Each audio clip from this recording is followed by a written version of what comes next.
Hello students, आज हम chapter third के आगे का देखेंगे। आज हम देखेंगे आगे के पार्ट्स को। आज हम पढ़ेंगे भारत के विशिष्ट उद्योग एवं उनका वितरण। और इसमें क्या क्या होगा सारी चीज़ें हम देखेंगे। सबसे पहले हम बात करते हैं यहाँ पर विशिष्ट उद्योग की। तो उद्योग का वर्गीकरण सरल होता है। इसमें कच्चे माल के आधार पर प्रत्येक उद्योग का भोजन कहते हैं। ठीक है, कच्चा माल प्रत्येक उद्योग की आवश्यकता है। कच्चे माल को उद्योग का भोजन कहते हैं। अब हम बात करेंगे कि कुछ उद्योग ऐसे होते हैं कि कृषि पर आधारित होते हैं। तो हम देखेंगे आज कृषि पर जो आधारित है वो उद्योग, कि कृषि पर आधारित कौन कौन से उद्योग है वो हम देखेंगे।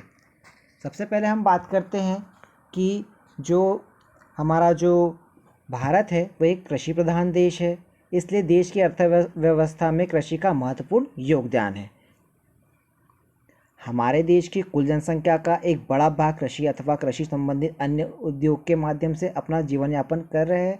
विश्व के दूसरे विकसित देशों की तुलना में भारत कृषकों एवं ग्रामीण क्षेत्रों की स्थिति पिछड़ी हुई है।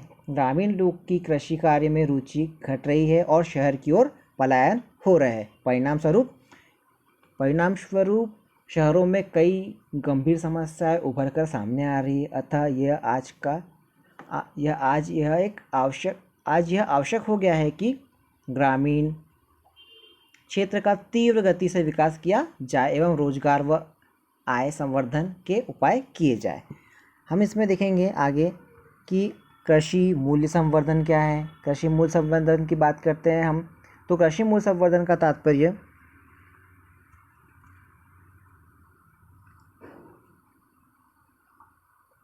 कृषि मूल्य संवर्धन से तात्पर्य कृषकों द्वारा ग्रामीण स्तर पर किसी उपजों के रूप व गुणों में परिवर्तन द्वारा उन्हें और अधिक उपयोगी बनाना, जिससे वे स्वयं इन्हें अधिक कीमत पर बेचकर अधिक लाभ अर्जित कर सके।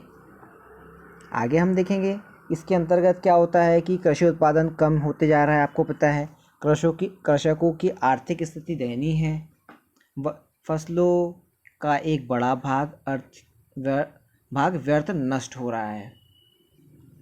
यद्यपि कृषि देश का प्रमुख व्यवसाय रहा है, तथापि अनेक कारणों से देश में एक तो कृषि उत्पादन कम है, दूसरे कृषकों की आर्थिक स्थिति दयनीय है, तीसरे फसलों का बड़ा भाग व्यर्थ ही नष्ट हो रहा है। आगे हम बात करेंगे यहाँ पर फल एवं सब्जी उत्पादन में विश्व में भारत का द्वितीय स्थान है, किंतु कुल उत्पादन का लगभग 30 से 40% भाग नष्ट हो जाता है और कृषक को हानि उठानी पड़ती है। आप देख रहे हैं कि जो फसलें हैं, ये अगर हम फसल लगाते हैं और हमें नुकसान हो जाता है या फसल नहीं उगती है तो कृषकों को इसमें बहुत बड़ी मात्रा में नुकसान होता है। हम बात करते हैं यहाँ पर आगे। ब्रिटेन में प्रतिवर्ष फल व सब्जियों का जितनी मात्रा में उपयोग किया जाता है, भारत में प्रतिवर्ष उतनी हो मात्रा में फल सब्जियां नष्ट हो जाती है। मतलब भारत में जो है, ब्रिटेन में प्रतिवर्ष जितनी सब्जियां की मात्रा उपयोग की जाती है उससे ज़्यादा तो हमारे यहाँ पे नष्ट हो जाती है। कृषि संवर्धन की अब हमें देखना है कि कौन कौन से कृषि संवर्धन से लाभ है। पहले हम बात करते हैं कृषि मूल्य संवर्धन के प्रमुख लाभ कौन कौन से हैं। अधिक मूल्य प्राप्ति क्या है? अधिक मूल्य प्राप्ति से तात्पर्य है कृषक अपनी उपजों के कुछ भाग को उनके रंग, रूप, गुणवत्ता के आधार में परिवर्तित करके ऊंची कीमतों में बेचकर अधिकाधिक लाभ कमाता है। जैसे आलू, केले, चिप्स। ठीक है, मध्यस्थों के स्थान पर कृषकों को लाभ। ठीक है, वर्तमान अवस्था में व्यापारी आदि मध्यस्थ किसान से उनकी उपजों को सस्ते दामों में खरीद कर लेते हैं और उनका मूल्य संवर्धन करके उन्हें ऊंचे दामों पर बेच देते हैं। इससे मूल्य संवर्धन जब कृषक स्वयं करेंगे तो मध्यस्थों के स्थान पर स्वयं लाभ कमा सकेंगे। आगे हम बात करते हैं उपजों की बर्बादी पर रोक। ठीक है, उपजों की बर्बादी पर रोक से मीनिंग हमारा ये है कि हम जानते हैं कि मौसम में फसल भरपूर प्राप्त होती है, उनकी कीमतें कम प्राप्त होती है, साथ ही बहुत से फल सब्जियां आदि झड़ जाते हैं, अतः समय पर ही इनका उपयोग कर उपज को बर्बादी से बचाया जा सकता है।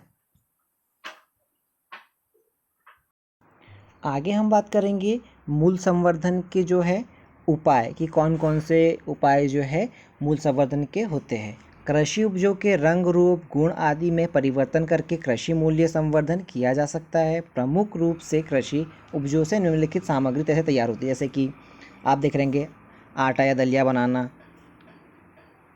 ठीक है, गेहूँ से अलग अलग चीज़ों से बनाते हैं।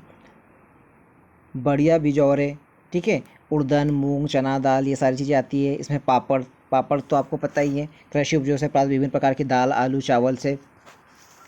उसके बाद में गुलकंद, आजकल फूलों की खेती की जा रही है। गुलाब ऐसे फूल है जो जल्दी ख़राब होने लगते हैं, इसकी पंखुड़ियों में गुलकंद तैयार कर कृषक इसका लाभ उठा सकते हैं, ठीक है। गुलकंद तैयार है। माउथ फ्रेशनर, आपने देखा होगा कि अलग अलग प्रकार के माउथ फ्रेशनर आते हैं, अदरक, अजवाइन, खजूर इत्यादि।